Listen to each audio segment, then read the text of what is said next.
सुनील साजन भाई, आपकी पार्टी तो पीडीए करती है, पीडीए, इसमें कुछ सामान्य वर्ग तो है नहीं, तो ये घूसखोर पंडित, आप इस पर कहां खड़े हैं? देखिए मानक जी, हम समाजवादी लोग हैं और सामाजिक न्याय की बात लगातार करते हैं। तो सामाजिक न्याय में किसी जाति पर अगर घूसखोर पंडित कह करके अपमान किया जाएगा तो स्वाभाविक है हम विरोध में हैं। हम किसी जात के आधार पर, धर्म के आधार पर, गरीबी अमीरी के आधार पर, महिला पुरुष के आधार पर अगर किसी का अपमान होगा तो उसका हम विरोध करते हैं। और हमने तो सबको सुना मानक जी, बहुत अच्छी डिबेट लेकर के आए। हम ज्यादा बातों से शीतल सिंह जी की बात से सहमत हैं, हालांकि सबने अपनी अपनी बात कही है। और अगर बड़े समाज के खिलाफ कोई टिप्पणी हो रही है और अगर बड़ा समाज आहत महसूस कर रहा है या ब्राह्मण समाज आहत महसूस कर रहा है तो उसको आजादी है, ये संविधान में हक अधिकार है कि आप अपना विरोध दर्ज करा सकें और हम उनके विरोध के पक्ष में हैं। बड़ा समाज, मैं मानक जी केवल एक बात बड़ा मतलब किस आधार पर बड़ा? अरे आपने ही तो सबसे पहले हमारे बोलने से पहले हमको कैटेगरी में बांट दिया पीडीए और बड़े समाज को अलग करके आपने सवाल किया, इसलिए मैंने उसको दोहराया। हम लोग जाति व्यवस्था को नहीं मानते हैं।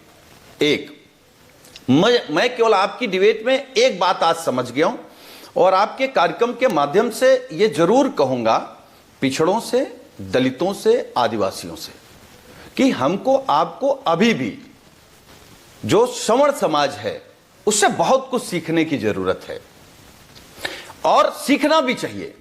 अगर थोड़ी सी कोई बात आई तो पूरा समाज सड़कों पर आ गया, आ भी जाना चाहिए। लेकिन हम पिछड़े दलितों से कहेंगे, जब आपके नेता का घर गंगा जल से धुला जाता है तो आप सड़कों पे नहीं आते हैं, इसीलिए बाद में आपको पेशाब चटवाई जाती है, थूक चटवाया जाता है, आपसे भेदभाव होता है।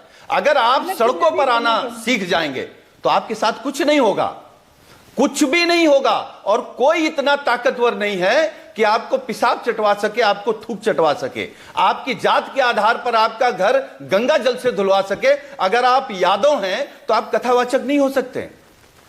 अभी सुब्रता बहन कह रही थी कि भाई ये सामाजिक न्याय की बात कर रहे हैं, ये तब तक नहीं मानेंगे जब तक सर्व समाज की किसी महिला के साथ अन्याय नहीं होगा। नहीं, गलत कह रही हैं आप। हम तो कह रहे हैं किसी भी महिला के साथ अन्याय ना हो। और आज मुझे अच्छा लगता मानक जी, ये जितने लोग अपनी बात रख रहे हैं, अगर ये सब लोग आरक्षण के पक्ष में होते, ये सब लोग ये कहने को तैयार होते कि सनातन को बचाना है तो पिछड़ा हो, दलित हो, आदिवासी सब जनेऊ पहन सकता है, ये सब लोग कहते कि पिछड़ा भी मंदिर का मठाधीश हो सकता, मंदिर का पुजारी हो सकता है, दलित भी हो सकता है, आदिवासी भी हो सकता है, तो फिर नहीं खतरे में होता सनातन? आप समझिए, सनातन को खतरे में बताने वाले लोग। सुनील भाई एक सेकंड आप बोलिएगा, अपनी बात पूरी कर लीजिएगा। मैं आपसे बात कर रहा हूं, आप ही से बात कर रहा हूं। आपने भी देख लीजिए, इतनी देर आप जब बोले, आपने भी सिर्फ पीडीए की बात की। और ये पीडीए मेरा नारा नहीं है, आपका नारा है। इसीलिए मैंने कहा कि आप पीडीए की बात करते हैं, 10% की बात नहीं करते। आप 90-10, 90-10, 90-10 करते हैं। अभी भी आपने सामान्य वर्ग के लिए कुछ नहीं कहा। आपने सिर्फ यह कहा कि एससी, एसटी, ओबीसी सड़क पर आना सीख ले, अगड़ी जातियों की तरह। मतलब क्लियर है ना? आप मान के चलते हैं कि सामान्य वर्ग बीजेपी के साथ ही जाएगा, कांग्रेस के साथ ही जाएगा, आपको उनका वोट चाहिए ही नहीं। सही है ना?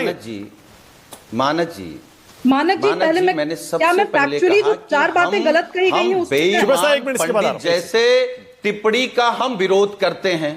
एक दूसरी बात, हमने तो सबसे बड़ी बात कही कि पिछड़े दलित आदिवासियों को बड़े समाज से सीखना चाहिए कि कैसे अपने अधिकारों की रक्षा करने के लिए आपको सड़क पे आना पड़ेगा, कैसे अपनी आवाज बुलंद करनी पड़ेगी। और एक बात मैं हमेशा कहता हूं मानक जी, मैं आपके कार्यक्रम में भी कह रहा हूं कि आजादी से पहले और 1977 तक इस देश में पिछड़े दलित आदिवासियों की लड़ाई बड़ा समाज ही तो लड़ता रहा है। हमारे जो आइडियल हैं, जिनको हम मानते हैं, वो महात्मा गांधी हो या डॉक्टर लोहिया हो या कपिल देव सिंह जी हो या जितने भी हमारे सोशलिस्ट महापुरुष हैं, मोहन सिंह जी हो, ब्रजभूषण तिवारी हो, जनेश्वर मिश्रा हो या आचार्य नरेंद्र देव हो ये सारे के सारे बड़ी समाज के लोग थे। बड़ा समाज क्यों कह रहे हैं आप? समाज के खिलाफ नहीं है। बड़ा समाज क्या होता है भाई? बड़ा क्या होता है? कोई छोटा बड़ा नहीं होता है, सब बराबर होते हैं। अच्छा, हम ये कह दें कि पिछड़े दलित आदिवासियों की लड़ाई और समाजवादी आंदोलन के पुरोधा ज्यादातर या तो क्षत्रिय रहे हैं या ब्राह्मण रहे हैं। यही तो मैं कह रहा हूं, यही तो मैं कहना चाह रहा हूं। तो हम इनके खिलाफ कहां हैं? हम तो केवल आपके कार्यक्रम के माध्यम से एक बात जानते हैं, ब्राह्मण समाज का अपमान खास तौर से उत्तर प्रदेश में जिस तरीके से हो रहा है, मैंने इतिहास में कभी न पढ़ा है न सुना है कि किसी ब्राह्मण समाज के साधु संत के जटा पकड़ करके लात घूसों से योगी आदित्यनाथ ने मरवाया। योगी जी की सरकार शंकराचार्य से प्रमाण पत्र मांग रही है। यह सनातन का विरोध नहीं है, ये संतों का विरोध नहीं है, ये ब्राह्मण का विरोध नहीं है। मतलब यूजीसी नियम गलत थे, ये भी कह दीजिए। चलिए कह दीजिए यूजीसी नियम गलत थे, ये भी कह दीजिए। फिर नहीं, कहां गलत थे? हमारे नेता ने यूजीसी पे आते ही अपनी लाइन स्पष्ट की कि हम लोग नहीं चाहते हैं कि किसी के साथ भेदभाव हो और कोई किसी के साथ अन्याय हो, दोनों नहीं चाहते हैं। तो हमारा रास्ता तो बिल्कुल सबको साथ लेकर के चलने का। यूजीसी नियम सही थे या गलत थे? साथ लेकर के सीधा सीधा बताइए ना। नहीं, देखिए, आप यूजीसी में ओबीसी एससी के हक अधिकार के लिए आप लेकर के आए हैं, तो इसका मतलब यह नहीं है कि आप सवर्णों के खिलाफ उनका करियर खत्म कर देंगे।